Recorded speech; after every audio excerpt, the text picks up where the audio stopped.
যে রাষ্ট্রপতি প্রার্থী দেওয়া হলো 11 দলীয় জোট থেকে, তিনি একজন মুক্তিযোদ্ধা ছিলেন, কর্নেল অলি আহমেদ। তার সম্পর্কে কি বলবেন? মানে তাকে কেন আপনারা সবাই যোগ্য প্রার্থী মনে করছেন রাষ্ট্রপতি হিসেবে? আচ্ছা, এটা সুরার সিদ্ধান্ত, যেহেতু আমি সুরার অংশ না। মানে সুরাও তো না, 11 দলীয় জোটে, মানে 11টা দলে যারা আছেন তারা। সুরা একটা সিদ্ধান্ত আমিরে জামাতকে দেন, তিনি সেটাকে রিপ্রেজেন্ট করেন দলের মতামত হিসেবে, তারপর জোটের সাথে বসেন, তাই না? তো সুরা কি কনসিডার করে ওনাকে সিদ্ধান্ত দিয়েছে এটা আমি বলতে পারবো না, এই জন্য যেহেতু আমি সুরা মেম্বার না। কিন্তু এইটা একটা ব্যাপার যে সুরা যখন সিদ্ধান্ত নেয় আমরা সেটাকে মেনে নিই, মোরলেস। কখনো ঝামেলা হলে আমি লিখিত জানাতে পারি, আপত্তি জানাতে পারি, কখনো সরাসরিও জানাতে পারি, যে যেভাবে কমফোর্টেবল ফিল করে। আমি রাষ্ট্রপতি সম্পর্কে জানতে চাচ্ছি। আমার প্রশ্নটা ছিল যে 11 দলীয় জোট ওনাকে কেন যোগ্য প্রার্থী মনে করছেন রাষ্ট্রপতি হিসেবে? এটা হয়তো জোটের পক্ষ থেকে একটা সিদ্ধান্ত, ঠিক কি কনসিডারেশন তো আমি বলতে পারছি না, যেহেতু আমি সেখানে ছিলাম না। এটা হয়তো আমাদেরকে পরে ব্রিফও করা হবে। এটা সুরা সিদ্ধান্ত নিয়েছে। আপনি সুরা সদস্য? না। ওকে, আপনি কিসের সদস্য তাহলে? আমি ইঞ্জিনিয়ার্স ফোরামের সাথে কাজ করেছি, যেহেতু ইঞ্জিনিয়ার, আমাদের যেটা ইঞ্জিনিয়ার্স উইং, সেটার সাথে কাজ করেছি। তো কখনো উপযুক্ত সংখ্যক ভোট পাই নাই দেখি সুরা সদস্য হই নাই। আচ্ছা, তারপরে সংসদ সদস্য হিসেবে আপনাকে নির্বাচন, এখানে অনেকেই আছেন যারা কিন্তু সুরা সদস্য না, কিন্তু আবার সুরা সদস্যরা অনেকে ওইখানে যান। না, হ্যাঁ, ওইটা একটা কিভাবে আসলে নির্বাচিত হয়েছেন আপনারা? আচ্ছা, এটা সুরা সদস্যদের একটা ভোটাভুটি হলো যে এমপি হিসেবে কাদেরকে আমরা নিতে পারি, সংরক্ষিত আসনের সংখ্যাটা নির্দিষ্ট হওয়ার পরে, এবং এটা এরপর সুরাই সিদ্ধান্ত নিয়েছে। বর্তমানে বৈষম্যহীন ছাত্রী হলের জন্য একটা দাবি করা হচ্ছে ঢাকা বিশ্ববিদ্যালয় থেকে স্পেশালি, এবং অনেকে এটাকে সমর্থন জানিয়েছেন। রাজু ভাস্কর্যের সামনে ছাত্রীরা দাঁড়িয়েছেন যে কেন আসলে শান্ত হয়, নারীদের জন্যই থাকবে। মানে এমনও ঘটনা আছে যে অনুমতি নিয়ে বের হতে হতে একজন ছাত্রী মারাই গেছেন হলের মধ্যে। এটাকে কি আপনি সমর্থন করেন? বৈষম্যহীন ছাত্রী হল মানে তাদের স্বাধীনতা থাকবে, যখন ইচ্ছা তারা ঢুকবে বের হবে, যে বাংলাদেশে আসলে একটা পুরুষের জন্য, একটা ছাত্র, পুরুষ বলবো না আমি, ছাত্র এবং ছাত্রীর জন্য কেন আলাদা হবে একটা প্রতিষ্ঠান? প্রথম কথা হচ্ছে, স্বাধীনতা সব জায়গায়, স্বাধীনতার একটা সীমা থাকা দরকার এবং সেটা সংজ্ঞায়িত থাকা দরকার। এখন সেটা ইউনিফর্ম থাকা দরকার কিনা সেটা পরের প্রশ্ন। আগে আমি বলছি যে স্বাধীনতার একটা সংজ্ঞা থাকা দরকার, এবং একটা ইনস্টিটিউশন এটাকে নিজের মতন করে সেট করতে পারে। প্রথম কথা, বিশ্ববিদ্যালয় যেহেতু স্বায়ত্তশাসিত, ঢাকা বিশ্ববিদ্যালয়ের কথা যদি বলি। দ্বিতীয় ব্যাপারটা হচ্ছে, দেখেন এখানে দুটা অ্যাবনর্মাল লাইফস্টাইল আছে। একটা অ্যাবনর্মাল লাইফস্টাইল হচ্ছে আপনাকে 10টার মধ্যে, 10টাই তো মনে হয়, 10টার মধ্যে ঢুকে, আমার নিজের হলে ছিল যে 10টার মধ্যে ঢুকে যেতে হবে। ঢাকা শহরে তো এটা মোটামুটি একটা মানে খুব কঠিন একটা ব্যাপার। ঠিক আছে, আমি রেগুলার ঢুকে গেলাম, কিন্তু আমি নিজেও তো টিউশনি করতাম হলে থাকতে। জ্যামে আমি হয়তো 9টায়ও বের হয়েছি শান্তিনগর থেকে, আমার হল পর্যন্ত যেতে ঠিক নাই। এবং এই প্রসেসটা এত বাজে যে প্রভোস্টকে ফোন করেন, হলের মামারা বলে এই গেটে দাঁড়িয়ে, এখন ধরেন বৃষ্টি হচ্ছে, ওই আমাকে বাইরে বসে থাকতে হবে, বসে তারপর প্রভোস্টকে ফোন করতে হবে। প্রভোস্টকে আমি কনভিন্স করলাম। সিস্টেমটা কিন্তু স্মুথ না। ঠিক আছে, আমাকে তারা নিরাপত্তার জন্যই তো এটা দিতে চাচ্ছেন, তাহলে ওখানেই একটা জায়গা থাকুক যারা আমার হয়ে আমার গার্ডিয়ানকে ফোন করে জাস্ট ইনফরমেশনটা ভেরিফাই করবে, তারপর আমাকে ঢুকতে দিবে। একদিকে হচ্ছে মেয়েদের জন্য এই প্রসেস, আর ছেলেদের জন্য কি প্রসেস? অবারিত দ্বার, যে কেউ এসে হলে থাকতে পারছে, সেটা কিন্তু আরেক ধরনের ক্রাইমের জন্ম দেয়। দেখেন, যত অছাত্র, এবং এটা আমাদের ছাত্র রাজনীতির জন্য প্রচণ্ড রকমের একটা হুমকি, যত অছাত্র তারা সব রুম দখল করে আছে, এবং কেউ একজন আছে হলে, তার একজন বাড়ি থেকে আসছে কোনো একটা কাজিন, সে জায়গা দিয়েছে। ঢাকা ইউনিভার্সিটিতে ইদানিং এরকম একটা ঝামেলা হলো, তাই না? তার একজন বাড়ি থেকে আসছে, তার একজন আত্মীয়, এবং তাকে নিয়ে বেশ কিছু কনস্পিরেসি তৈরি করা হলো। এই সুযোগটা এলো কেন? ছেলে হলেই কি সে সব কিছু করতে পারবে? প্রথম কথা, হল ছাত্রদের জন্য, এখানে বহিরাগত আসতে পারবে না। ইভেন কেউ যদি অ্যাটাচড হয়, সে রাত্রে থাকতে হলে তার অনুমতি লাগবে। কখন হল বন্ধ হবে এটার ব্যাপারে স্টুডেন্টদেরকে নিয়ে বসেন, তাদেরকে নিয়ে মতামত নেন, এবং একটা বাস্তবায়িত সিদ্ধান্ত নেন। ডিএসডব্লিউ কেন থাকে? অনেক বাবা মায়েরা জানেই না যে তার ছেলে ঢাকা ইউনিভার্সিটিতে ভর্তি হয়ে সেমিস্টারে পয়সা নিচ্ছে, কিন্তু আসলে পড়ালেখা করছে না। আমি তো গার্ডিয়ান হিসেবে সেটাও জানতে চাইতে পারি। কেন আমি ছেলে দেখে আমি মনে করবো যে যাক, একবার ভর্তি করে দিয়েছি, এটা ওয়ান ওয়ে, আর কিচ্ছু হবে না, শুধু মেয়েটাকেই আমার দেখে রাখতে হবে, বিষয়টা তো সেটা না। আমি এখানে সমতার কথা বলছি না, আমি বলছি মানুষের সুযোগ সুবিধা দেখা উচিত, সুবিধা অসুবিধা দেখা উচিত। দেখে ডিএসডব্লিউ অফিস, আমি জানি না ঢাকা ইউনিভার্সিটিতে ওরা কি বলে, আমাদের বুয়েটে এই অফিসটার নাম ছিল ডিএসডব্লিউ, এবং আমাদের সব কিছুর ঠিকানা ছিল ডিএসডব্লিউ। এনসিপির সাথে জোট করা নিয়ে আসলে আপনি কি ভাবছেন? বিশেষ করে এনসিপিকে যে প্রশ্নটা করা হয় যে জামাত খুবই রক্ষণশীল, কিভাবে আসলে একটা প্রগতিশীল দল হিসেবে, মধ্যপন্থার দল হিসেবে আপনারা আবার এখানে গেলেন, এবং এনসিপির জোটে যুক্ত হওয়ার সাথে সাথেই আমরা দেখেছি যে অনেক প্রগতিশীল নারী যারা এনসিপির নতুন দিনের রাজনীতিতে বিশ্বাস করে যুক্ত হয়েছিল, তারা পদত্যাগ করেছেন। এবং আপনাদের সাথে যারা নারী সদস্য রয়েছেন, আপনারা যে নিয়ম মানেন তারা তো ওইরকম নিয়ম মানেন না। অনেকেই আসলে তার সহযোদ্ধা পুরুষের সঙ্গে রাজপথে থাকেন, বক্তব্য দেন, একসঙ্গে মিছিল করেন। সো এনসিপির রাজনীতি নিয়ে, আপনাদের জোট সঙ্গীকে নিয়ে আপনার কি বলার আছে? রাজনৈতিক জোট মানেই এটা যে আপনার ফিলসফি আমার ফিলসফি একদম আলাদা হতে পারে, কিন্তু আমাদের সামনে একটা কমন টার্গেট আছে। 11 দলীয় জোটের সামনে যে কমন টার্গেট, সেটা হচ্ছে জুলাই। আমরা জুলাইয়ের এই চিন্তাটাকে প্রিজার্ভ করতে চাই এবং এই ধারণাটাকে সামনে রেখে মনে করি যে এটাকে বাস্তবায়ন করে দেওয়া আমাদের দায়িত্ব। এই জন্য আমরা একটা জোটে এসেছি। That's it. এটা মানে এই না যে আপনি আপনার দলের ফিলসফি ভুলে একদম আমার সাথে অ্যালাইন করে যাবেন, এটা তো হয় না। এটা এর আগে 4 দলীয় জোটাও হয় নাই। বেগম খালেদা জিয়াকে তার এটা আর চেঞ্জ করতে হয় নাই তো জামাতের নেতাদের সাথে মিটিংয়ে বসার জন্য, তাই না? অন্যান্য ইসলামিক রাজনৈতিক দল, আরো অনেক ইসলামিক রাজনৈতিক দল বাংলাদেশে রয়েছে, তারাও শরিয়া ভিত্তিক রাষ্ট্র চান, কল্যাণ রাষ্ট্র চান, জামায়াতে ইসলামও সেটা চায়। কিন্তু তারপরেও অনেকেই আপনাদেরকে দেখতে পারেন না, আপনারাও তাদের অনেক আদর্শের সঙ্গে একমত না। আদর্শ যেখানে ওপর থেকে ঠিক করা, মানে শরিয়া আইন, সেটা তো এক, সেটা তো আর মানুষের তৈরি না। সেই জায়গায় কেন এত পার্থক্য হয়? কেউ কেউ মনে করছেন এই জায়গাটায় রাস্তাটা এটা, কেউ কেউ মনে করছেন না রাস্তাটা এটা না আরেকটা। এমনও হতে পারে দুইটাই ঠিক। এবং আপনি যদি পিওরলি গণতন্ত্রের কথাও চিন্তা করেন, গণতন্ত্র তো এটাই যে যার যেটা মত সে সেটাকে ধারণ করতে পারবে এবং সেটার জন্য সে জনমত জোগাড় করতে পারবে। ইসলাম মানেই এইটা না যে একেবারে concrete one single straight path হইতে হবে। শেষ প্রশ্ন আপনার জন্য, মানে সংসদ তো আসলে খুবই গুরুত্বপূর্ণ একটা জায়গা এবং সবাই তো সেখানে যেতে পারেন। ওইখানে যারা যেতে পারেন অনেক মানুষের ভয়েস হয়ে তারা চান। আপনি আসলে সংসদ সদস্য নির্বাচিত হওয়ার পরে কোন প্রতিজ্ঞাটা আপনার মাথায় মনে আছে যে আপনি এই দায়িত্বটা পালন করতে চান? কারণ একটা বড় রেসপন্সিবিলিটি নিয়ে আপনি ওখানে গেছেন। কোন কাজটা করার জন্য আপনি আপনার চেষ্টা করছেন, কোন লক্ষ্যটাকে সামনে রেখে আপনি কাজ করে যাবেন সংসদ সদস্য হিসেবে? শেষের কথাটা আগে বলি। আপনি লক্ষ্যর কথা বলছিলেন না, যে আমার একটা পার্সোনাল টার্গেট হচ্ছে যে আমি এই পুরোটা সময়ের জন্য যতদিনই এখানে থাকি, এটার জন্য যেন আমি আমার মর্যাদা নিয়ে এখানে থাকতে পারি। মর্যাদা বলতে ব্যক্তি বলেন, দল বলেন, এবং আমি অনেককে রিপ্রেজেন্ট করি। আমি একজন প্রফেশনাল, আমি একজন মা, আমি একজন নারী, সব কিছু মিলে এই কোনো জায়গায় যেন আমার মর্যাদাকে বাড়াতে না পারে, কিন্তু কমে না যেন। এবং একজন ইঞ্জিনিয়ার হিসেবে আমি ডেভেলপমেন্টকে যেভাবে দেখি, এটা ন্যাশনাল ডেভেলপমেন্ট বলেন, লোকাল ডেভেলপমেন্ট বলেন, সেই জায়গাগুলোকে আমি অ্যাড্রেস করতে চাই। আমি কথা বলছি এটা নিয়ে। আমি শিক্ষক, এডুকেশন নিয়ে আমার অনেক কথা বলার আছে, এডুকেশনাল রিফর্ম নিয়ে অনেক কথা বলার আছে। আমি নারী, সে হিসেবেও আমার অনেক কথা বলার আছে। এবং সর্বোপরি আমি মনে করি আমি একজন সংসদ সদস্য হিসেবে আমি তো আসলে আইন প্রণেতা, যদিও আমার একাডেমিক ডিসিপ্লিন একদম আলাদা। আমি চেষ্টা করছি সেই জায়গার জন্য যেন নিজেকে ফিট করে তৈরি করা যায়, বোঝা যায় অন্তত যে কী বিষয়ে কথা হচ্ছে বা কোনটা ঠিক হচ্ছে না, এই জায়গাগুলো যেন বোঝা যায়। তো সব কিছু মিলে আমার সবগুলো পরিচয় নিয়েই আমি সেখানে দাঁড়াতে চাই যখন যেটার জন্য সুযোগ পাবো। এটা তো অনেক বেশি সুযোগের উপরেও নির্ভর করে, কারণ এখানে সরকারি দলের মতন আমরা ইচ্ছে করলেই অনেক কথা বলতে পারছি না।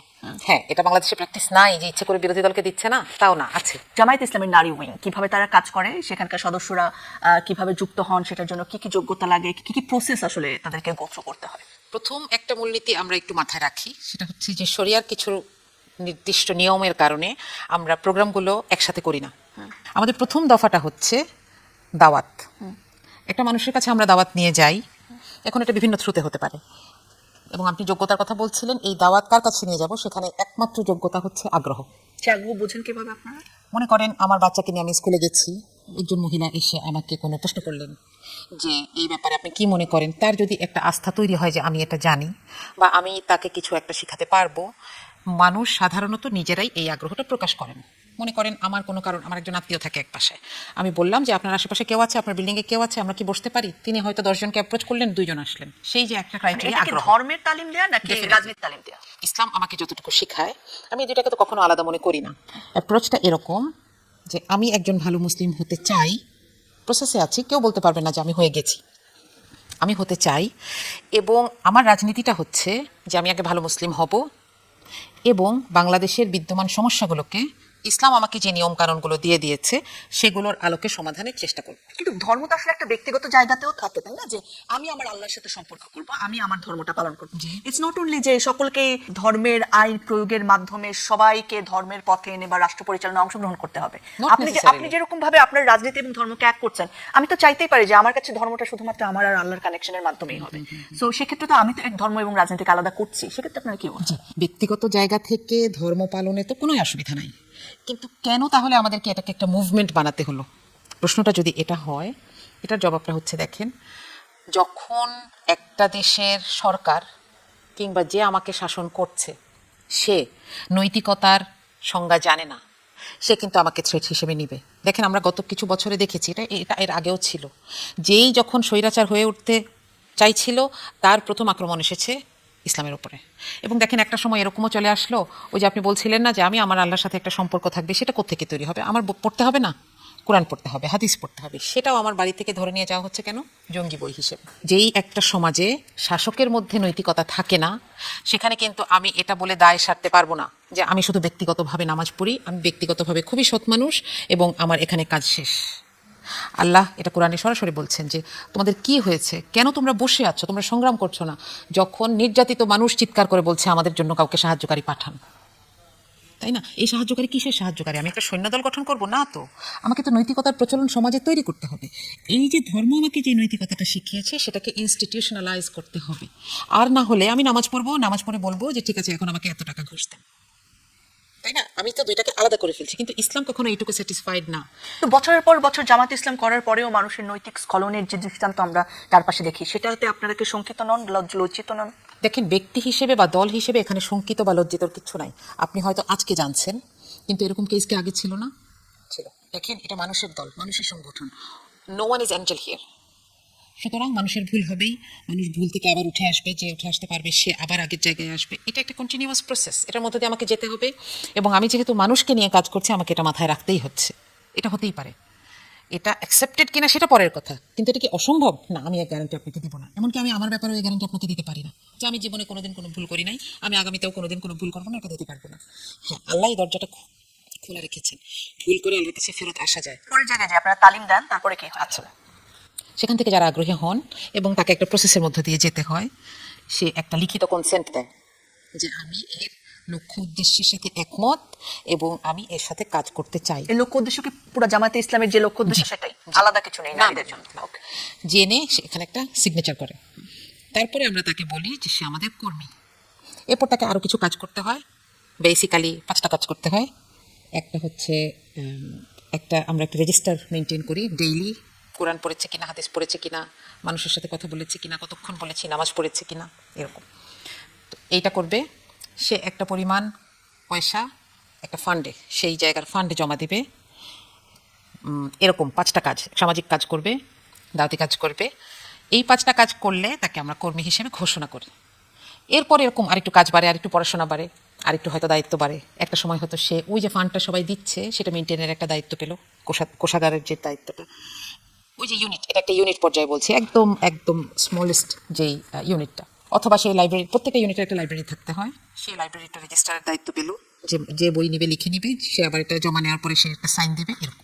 এটার পরে আস্তে আস্তে আর একটু পড়াশোনা বাড়লো, তার কমিটমেন্টের জায়গাটা পরিষ্কার হলো সে, এবং মোস্ট ইম্পর্টেন্টলি তার স্বভাবে আচরণে সেটা দেখা গেল। এবং এরপরে একটা সিরিজ অফ ইন্টারভিউ হয়। তারপরে সে হয়তো শপথ নেয় যে আমি এই সংগঠনের লক্ষ্য উদ্দেশ্যের সাথে পুরোপুরি একমত এবং আমি এটার সাথে কাজ করতে চাই। এটা হচ্ছে, মনে করেন, এটাকে আমরা রুকন বলি। এবং রুকনিয়াতের পরে আমাদেরকে যেটা বলা হয় যে এটা হচ্ছে ইমানের একদম প্রাইমারি লোয়েস্ট স্টেপ। এরপরে আরও ডেভেলপমেন্টের জায়গাটা শুরু। এবং এইটাতে পুরুষদের এবং মহিলাদের প্রসেসটার মধ্যে কোনো পার্থক্য নেই। এই যে সংসদে আপনারা একসাথে বসেন একই কক্ষে, এটাও তো একটা প্রোগ্রাম, এটাও একটা সভা Definitely, একসঙ্গে, definitely. সেটাতে আপনাদের সমস্যা হয় না? না না, এটা কিন্তু সমস্যার জন্য নয়। আচ্ছা, ইসলামের নিয়মটা আমি আপনাকে বলি। সেটা হচ্ছে যে কেন আমি চাকরি করেছি, আমাদের এখানে সংসদ সদস্য যারা আছেন একজন ছাড়া প্রত্যেকেই সার্ভিস হোল্ডার ছিলেন, এখন সংসদে কাজ করছেন।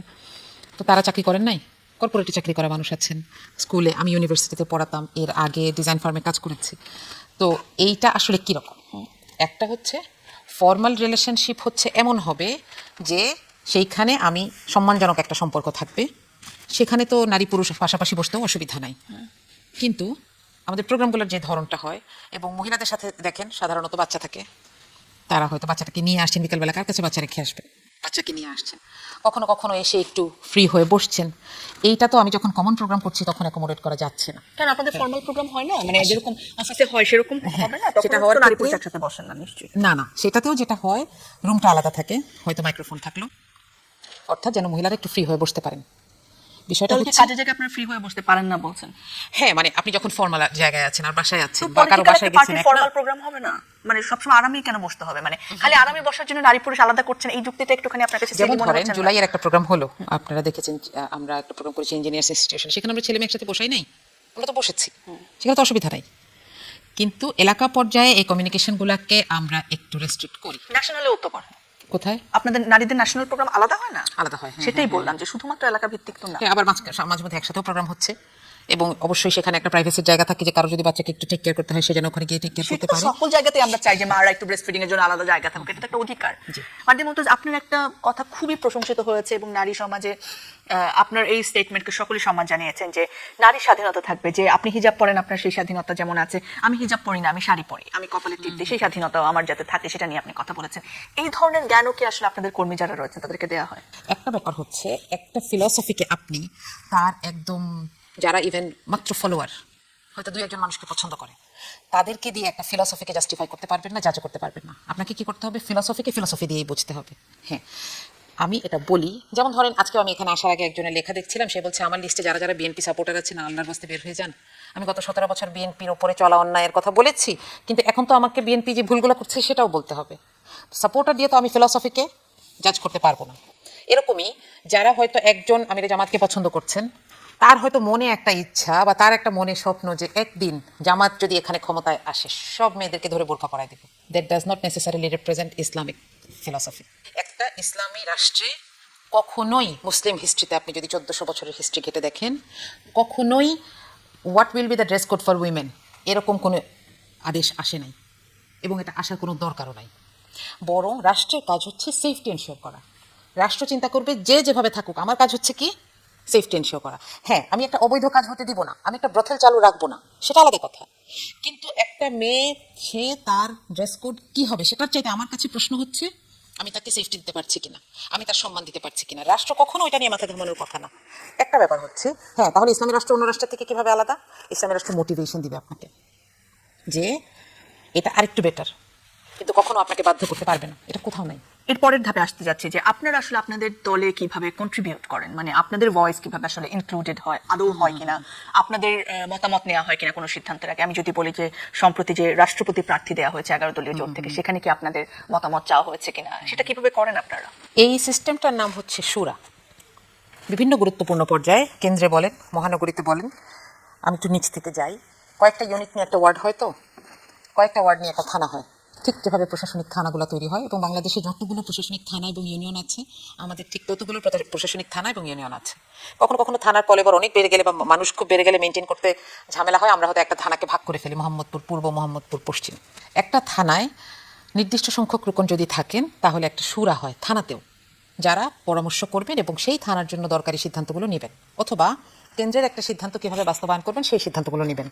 এটা কিভাবে তৈরি হয়? এটা হচ্ছে রুকনদের ভোট হয়, ভোটের মাধ্যমে থানা শুরা নির্বাচিত হয়। বছরের মাঝখানে ধরেন একজন অসুস্থ হলেন বা কাজ করতে পারছেন না অথবা বাসা বদলেছেন, সেখানে আরেকজন যদি আসেন সেটাও ভোটের মাধ্যমে আসে। তাহলে এটা মহানগরীতেও আছে, মানে ঢাকা মহানগরীর দুইটা ভাগ, দক্ষিণ এবং উত্তর। দক্ষিণে একটা এরকম বডি আছে যেখানে মহিলা পুরুষ দুইজনই আছেন, উত্তরেও এরকম একটা বডি আছে, সর্বোপরি কেন্দ্রেও একটা এরকম একটা বডি আছে। সেই কেন্দ্রটার জন্য আমরা সারা দেশ থেকে ভোট কালেক্ট করছি। ভোট কালেক্ট করে সেখানে কারা কারা আসবেন, এবং ওখানে আবার শুধু নির্বাচিত না, কিছু মনোনীত জায়গাও থাকে। যেমন ধরেন নির্বাচিত হয়ে চট্টগ্রাম বিভাগ থেকে কেউ আসে নাই ফর ইনস্ট্যান্স, তাহলে কি করা হয়, নির্বাচিত সদস্যের 1/3 পর্যন্ত মনোনয়ন দেওয়া যায়, যে ওখান থেকে কেন্দ্র তখন মহানগরীর সাথে যোগাযোগ করলো যে আপনাদের এখান থেকে তো ভোটে আসে নাই, তাহলে আপনারা এখান থেকে এতজনকে নারী এবং পুরুষ পাঠান।